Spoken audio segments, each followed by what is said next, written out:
A killer walked into class, but the human Deathworlder stood unmoved. The lecture hall. The Interstellar Academy prided itself on safety. Every species, from the smallest insectoid thinkers to the largest hulking predators, could study without fear of violence.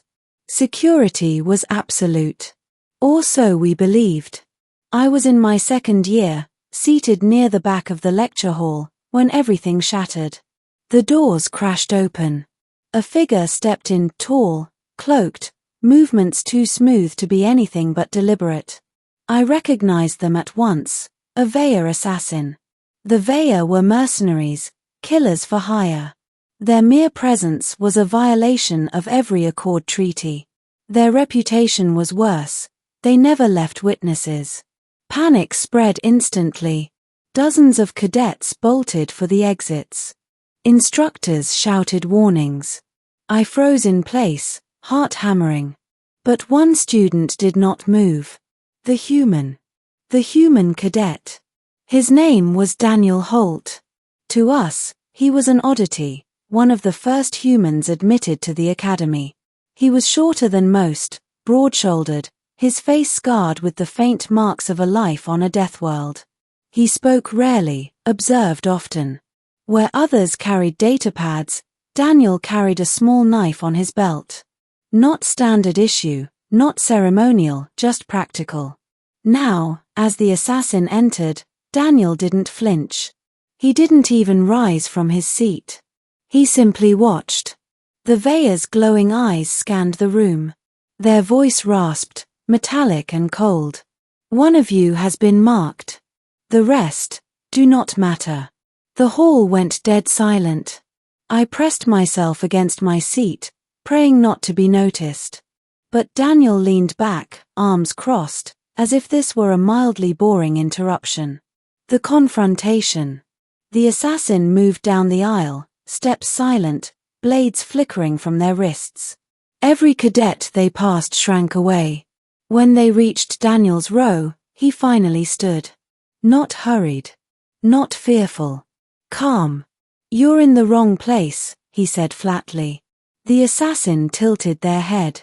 You are human. Daniel nodded. That's right. You do not fear me.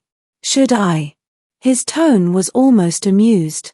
I could not believe what I was hearing. A Veya assassin had entered our classroom, an unstoppable predator, and the human treated it like a late lecture guest. The first strike. Without warning, the assassin lunged. Their blade slashed toward Daniel's throat. Gasps filled the hall. But Daniel didn't fall. He twisted aside, so quick I barely saw it, the blade grazing his collar. In the same motion, he caught the assassin's wrist and slammed his palm into their elbow with a sickening crack. The assassin reeled back, snarling. Daniel didn't press. He simply reset his stance, knife flashing in his hand now. That grin, humans always grin at the wrong times, spread across his face. Deathworld reflexes. The assassin attacked again, faster, angrier. Blades whirled in a storm of steel. Daniel moved differently than any cadet I had ever seen. He didn't try to overpower. He flowed, sidestepping, ducking, weaving. Each motion wasted nothing. Each counterstrike landed with precision, a cut to a tendon, a jab to an exposed joint, a kick to unbalance. Blood sprayed, both human and Veya. But Daniel never stopped. We Yirak are taught to avoid predators. To flee, to outthink. The human. He met the predator, step for step, blow for blow, as if this were not his first dance with death. Perhaps it wasn't. The moment of silence. The assassin faltered after the fourth exchange, one blade arm hanging limp. They hissed. You are not prey. Daniel's grin widened. You're catching on. For a moment, silence held the room. All of us, cadets, instructors, killers, stared at the human standing blooded but unbowed. Then the assassin lunged one final time. The end. It was their mistake. Daniel didn't dodge. He stepped into the strike, taking the blade deep into his shoulder.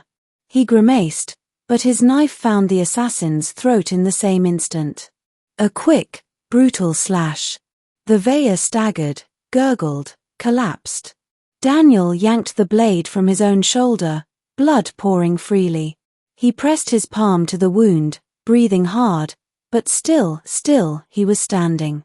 And still he grinned. Aftermath. Security arrived too late. The assassin lay dead, Daniel still upright, refusing help until the cadets around him were herded to safety. When medics finally forced him down, I heard him laugh. Just a scratch, he muttered, though the blade had nearly severed muscle to the bone. I could not understand it. What I learned. That night, I couldn't sleep. The image replayed in my mind, the assassin's blade sinking in, the human stepping forward instead of away, the grin. A killer had walked into our class, and every one of us had trembled. Every one of us except the human. We Yirak pride ourselves on strategy. The Hulrath on strength. The Veya on speed.